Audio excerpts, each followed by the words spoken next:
Brian Mbuemo, Fabrizio Romano was talking about Mbuemo, saying that Mbuemo is waiting for Man United as a priority. Thomas Frank is close to Spurs, so we'll see what happens if he joins. But Mbuemo at the moment is just waiting to see what happens with United.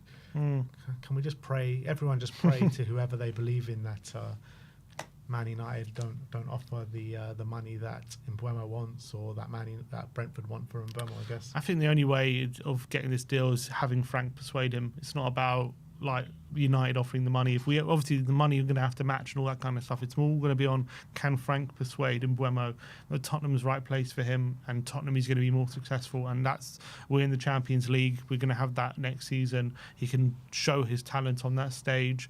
We have to prove to him that we're the right location. That's the only way this deal gets done. It's not about whether United put up the money or not. It's about us, whether we can convince him to come here. Yeah. I mean, it also depends on if Man United can agree that deal with Brentford, because I don't think that's happened yet. No, it hasn't. And why has that not happened yet? And that we've heard murmurings about Mbuemo and United agreeing personal terms. Has that been done? Who knows? I'm not sure if that's been done either. So while that hasn't happened, there's always a chance, isn't there? Mm-hmm. Always.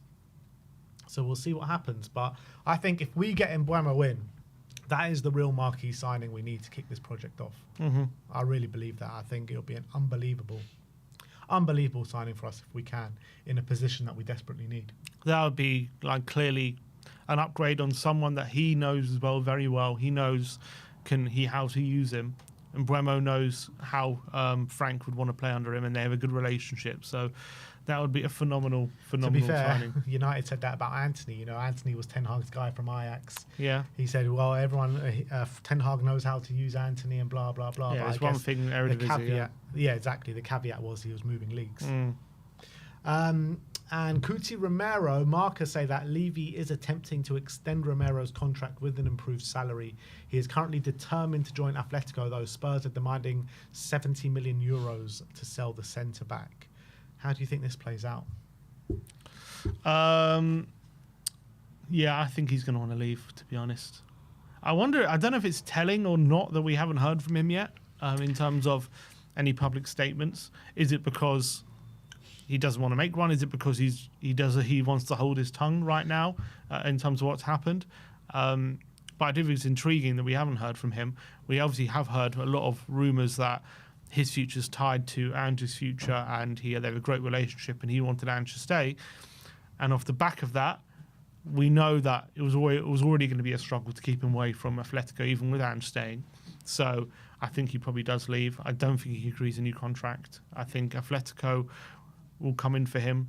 And it's about whether they'll stump up the money we want and all that kind of stuff. But I think that is a deal that I envisage being done this summer. Yeah. Unless Frank has a frank conversation with him, and maybe can convince him. Look, he's a very good manager. He's a good talker. Maybe he can talk Romero around and convince him. But for me, even if he does, I don't see him signing a contract. There's a possibility where maybe he convinces him to stay, but I just don't see him convincing him to sign a contract. And whether Tottenham want to run the risk of him going into his last year is also another question. So yeah, I agree with that. I mean, do you believe that Romero's future, he actually said that, like, my future is aligned to Ange Postecoglou, and, if he stays, I stay, and if he goes, I go? I don't think it was that simple, but I do think he wanted him to stay, and I do think he was more happier to stay if Ange was here.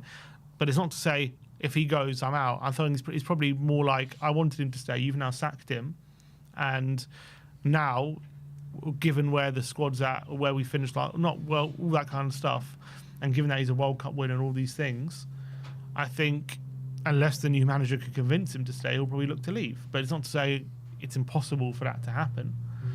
Do you reckon there was a case of him maybe using this as an excuse to get his move? Ange leaving? Yeah, like those words saying that my future's aligned to a manager who, maybe inside the club they potentially knew or thought that this could happen. Is this a way for him to maybe push for a move? I don't think he needs this to push for a move. But no, because I think in January and December he was saying a lot of stuff about Ange, about how he wanted him to stay. and that he was defending Ange after the Brighton game. I'm not saying he doesn't like Ange and he's not very close with Ange, but he's also saying whilst Ange was here, I want to play in Spain and all these kind of things, and that's while Ange was here. So with the rumours coming out, or with saying like my future's aligned to Ange Postecoglou, and if Ange was to leave, I'm going to leave as well. Is that just an excuse to push for a move out the door? I don't think he needs that excuse. If he wanted, I don't think he needs to use the Ange as an excuse to leave. Maybe, but I don't see. Well, I don't understand the counter argument. Like, otherwise he wouldn't have an excuse to leave. Yeah, I mean, I guess he would have an excuse to leave, but he's making, the manager as one of his excuses. Maybe he doesn't have to use it, but maybe he is using it. Maybe, I don't know. I just think he liked him. I don't think it's necessarily true that if Ange stayed, he definitely would have stayed. I just think he liked him, and if it was I just think he wanted him to stay, and I think it's been borne out. And I don't think it's about him saying now Ange is gone, I'm definitely leaving. I just more as a case of you've sacked the manager I like, right? So I've got 2 years left of my contract now. Am I going to sign? Are you going to look to sell me? Yes, I might. The new manager might convince me to stay, but I don't know if he's going to convince me to sign, kind of thing. Do you think he would have signed or would have stayed if Ange got kept on? Again, I don't know if he would have signed even if Ange stayed, but I think again he might have been happy to stay. Yeah, maybe. Or maybe he would have signed a year deal or something. Because we did even hear, like, whilst Ange was here a few months ago, that Atletico were coming in for him in a big way, and he was desperate for the move, and he was, already in talks with Atletico Madrid at that time whilst Ange was here.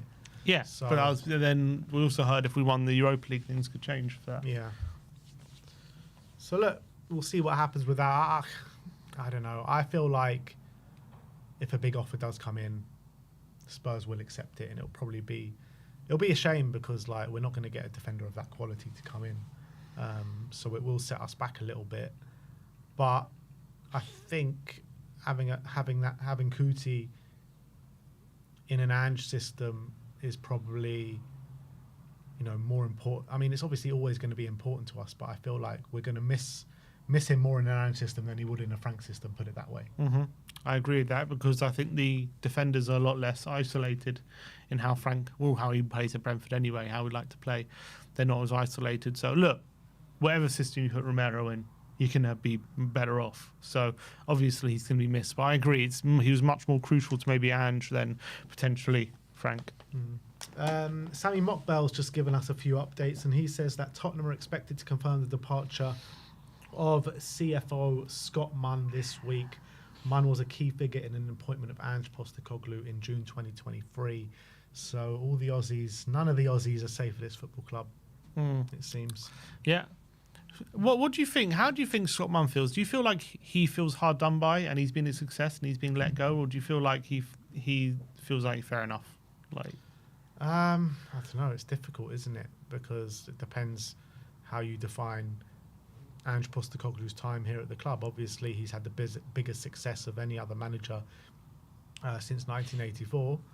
But then again, if you just look at the league form and the league form alone, the points per game from the start till the finish was absolutely dreadful. So, don't know. It depends how Scott Munn kind of values Ange Postecoglou's job and which part he focuses on more. Because if you focus on the cup win, unbelievable. If you focus on what he's done in the league, then absolutely dreadful. So, I don't know. I don't know the way he sees it. Do you see him as a success or a failure? Ange? No, Munn. Munn Since Munn's come in. You know, how footballing operations have been. I don't really know what he's done apart from appoint Ange. So basically, you're just asking me, do I think Ange has been in a No, because he started, because obviously he started this whole thing about the recruitment, buying up young. Obviously, he didn't buy the players, but I'm pretty sure the direction of the club was probably a lot down to him. Obviously, it was his idea to appoint Ange, but also probably go in a younger direction when it comes to player recruitment and all this kind of stuff. And I think we will reap the benefits of it with likes of Bergvall and Gray and down the line, but maybe last season, we suffered the what happened with having all those players, especially with an injury crisis, how we're relying on them all the time. That we definitely got punished for that. But he came in 2023 to oversee footballing operations. And he's obviously only lasted 2 years. But in that time, we've brought in a lot of talented young players. We had a disastrous league campaign, but we also broke our trophy drought of 17 years. There's a lot of cases say I think he's not as bad as people say he is, but there's also another case to say, well, that 17th campaign played a big part in that as well. Yeah, I feel like if literally everything on the footballing side is down to him, then he didn't leave us in a spot last season in terms of how many players we brought in and with the caliber of player we brought in to compete on all fronts and compete of what we wanted to do last season. And yes, the injury crisis kind of exacerbated that and made it a lot worse than what it was. But still, if you're getting rid of like experienced players like Højbjerg and bringing in Bergvall and Gray, and look, Bergvall ended up being an unbelievable signing in the second half of the season. He was our best player and got our player of the year. So it's hard to criticise that one. But Archie Gray, for me, clearly wasn't ready for a midfield spot in the Premier League, and you're taking out someone like an experienced head like Pierre-Emile Højbjerg, who didn't really fit the system under Ange Postecoglou. I think we needed more experience last season to compete on all fronts, and we just didn't get that. Yeah, that's fair enough. I feel like part of me feels like he's been a bit hard done by. He's been like scapegoated a bit for what's happened in the league. Whereas he'll probably feel like he was brought in to maybe bring in a guy who can maybe break that trophy drought, and he'll feel like maybe he's done it because that was the big thing, surrounding these last however long. This club has been obsessed with breaking that trophy drought, hasn't it? So I think he'll probably feel like, look, I've done what this club really, really ultimately wanted. It's true, but it can't be the only thing on the mind. Like that's like pretty much the only tick he has against his name. Well, and some very good young players, haven't we? In terms of we've got a lot of talent now in this squad compared to at the end of Conte's reign. I think you look at the squad, I think we're in a much better place, albeit I know last season where we finished, but I think we are in a better place in terms of the talent than we were. Well, the squad, right, that we have now, the talent that you're talking about that's come in, who is it? Bergvall and Archie Gray. Van der Ven, Vicario. Van der Ven's been brilliant. Vicario, I mean, yeah, he's not that young, but he's a good keeper. But, a lot of the young players as well came in before Scott Munn. So, I mean, this whole refreshing the squad with young players started before Scott Munn. It wasn't Scott Munn that came in and being like, we need to refresh the squad with young players and all that. This started with Paratici under Nuno. Yeah. Well, with Sarr and Udogie and these kind of guys. That's where it started. Well, we signed Sarr and Udogie and then loaned them out, didn't we, for a year? Yeah. But that's when the kind of signing youngsters started to happen. So that plan was already in place. Yeah. Yeah, true. So, I mean, I can't give credit to Scott Munn for, being like coming in and saying, this squad, we need to bring in young players and we need to revolutionise this team. He kind of carried on what Paratici started.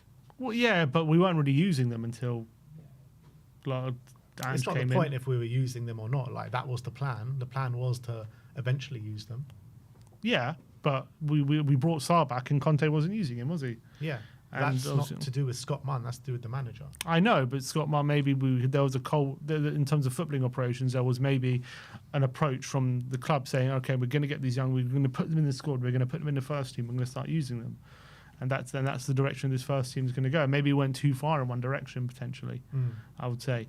But I definitely think he was part of that. Another thing where it's a good point with the super chat from Dark Sun G. Another thing that he's been heavily criticised for, because it was him that brought in all these medical guys that have been absolutely shocking. Yeah, that's fair. And obviously we're ripping that up, aren't we? And it's very interesting. We're obviously, Ange is like blaming the medical team. The medical team have had criticisms of the coaching staff, and the club decided to get rid of both. Yeah. Both have a lot to blame, and we're just going to sack both of them and go in a completely different direction. Yeah. I'm just reading a tweet here. Where was it? Called Talk Bees, which is a Brentford account. they have, according to this freelance journalist, said Sab Tabutu, who covers Brentford, Fulham, and he's a freelance journalist, Premier League accredited. He says that Thomas Frank wants to bring Mbuemo and Nathan Collins with him to Spurs. Nah, come on, we don't need Nathan Collins. That's here. what he's saying. And apparently Brentford fans rate him highly. Nathan Collins. Nathan Collins. Where was How old Collins is he? before Brady? I think he's fairly young. 25 maybe? 24. 24. He was was at Wolves. But it was Wolves. Yeah, he was quite Wolves, good at Burnley, Wolves. Stoke. Yeah. He wants to bring Nathan Collins with him. I have to say, there will be utter meltdown if he brings Nathan. Not to say he's a bad player. I'm just saying, if he brings in someone like Nathan Collins with him, there'll be immediate meltdown. Of course there will be. Of course there will. But I think, I don't know much about him, to be honest. Like, when I hear Collins, I just think of like a 35-year-old centre-back that's just going to hoof it. That's just what I think. Yeah, I don't think he's like that. He's actually I know he's very good at like set pieces, he's quite good in the air. He's just like a very solid, dependable kind of guy, but he's also not the kind of guy you want potentially going into a Champions League campaign, unless Frank thinks he's a lot better than we give him credit for, I guess, if it's true that he wants to bring him with. Yeah. And I've seen a lot of replies to this tweet saying, no, not Collins. Stay away from Collins. Yeah, he's also talking about, Sammy Mokbel says that clubs in the Middle East have shown interest in Paratici. However, he is keen on rejoining Tottenham. But, I mean, we don't know when he can rejoin. This whole thing's a bit of a mess, isn't it? And that's obviously a big problem. We're looking to kick on this summer.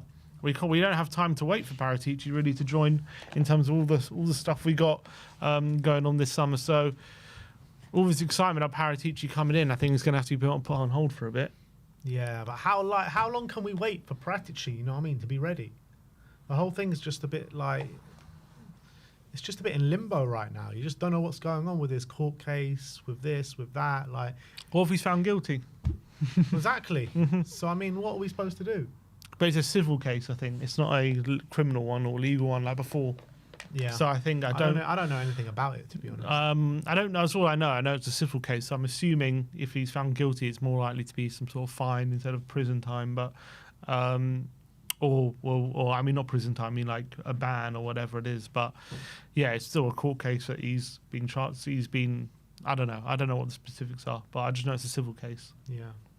But look, that's the kind of stuff we've got. I'm sure some other stuff will be breaking throughout the day.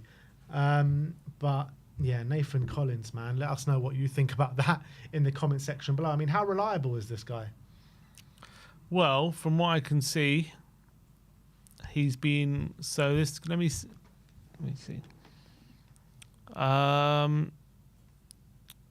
He posted an exclusive today. He's a journalist, a freelance journalist that covers Brentford. He said Tottenham are set to meet Brentford's release clause on Thomas Frank in the coming hours, with the Bees head coach having said his goodbyes to the club this morning, according to the Hounslow Herald sources. So he reports for the Hounslow Herald. Frank, who gutted Brentford to 10th in the league last season, is a front runner to replace Ange and is set to end his 7.5-year stay. Frank is believed to have a 10 million release clause. Spurs are willing to meet. And that fee could, however, rise depending on how many backroom staff join Spurs. Hounslow Herald understands, so it's a bit of an exclusive, saying the Dane would want to bring Mbuemo and Nathan Collins with him to North London, though a failure to bring Mbuemo or Collins wouldn't be a deal breaker. Mbuemo remains subject of interest of Man United. We need to get Dave on and see what he thinks about Nathan Collins, because he's an Irish international. He said Brentford will hope to keep hold of Collins, who's established himself as a leader for Brentford in the Brentford dressing room after playing every league minute available to him last season. Collins signed in 2023 and had something of a nomadic career. Yeah, the Irish, it'll be his fourth move in 4 years, particularly to a London club, and a chance to reunite with Frank, who would not necessarily be something Collins would be against. And with Romero angling for a move from Tottenham, a space could open up for Collins. If we replaced Rukuti Romero with Nathan Collins, man. Oh boy. Although Collins was was signed for 22 million, so it's signed for a significant fee. I remember him being quite good at Wolves. I remember him, and I think he has been pretty good at Brentford. Three assists and 2 goals this season. Yeah, he's very good at set pieces. He's good at getting on the end of things. I know that, and he was quite. I remember him being quite good at Wolves as well. But you want him at Spurs? no, I'm not sure if I'm saying no just because he's not a flashy name. But I don't know. He just seems so Brentford. You know what I mean? Nath, I tell you something. If we bring in Nath, if we replace Romero with Collins, the whole fan base is going to be in complete meltdown. Yeah, absolutely. And this rebuild gets off to a very rocky start. If we rebuild with bloody Nathan Collins and Norgard, but it is caveated with Mbuemo. I guess that'd be all right. I wouldn't mind that. If it means if Nathan Collins means bringing in Mbuemo, I'll take it. I'll probably take it. Or even if it means replacing Romero with him. Oh, just days. Tottenham. You can have Mbuemo, but it means you have to start Nathan Collins as centre back. How about that? Can never have it too good. I just don't know. We need to look into Nathan Collins a bit more because Anyone in the comments, Nathan Collins, what are we thinking? I feel like we're just like laughing at it just because of his name. Look, I think he's a good player, but is he not just like a mid-table player? I don't know. I get what Sim means. He's one of those players I feel found his level at Brentford and wouldn't be able to take us up a gear. Yeah, it's kind of how I feel. I mean, it's very conflicting in the comments. Some saying terrible, some saying good.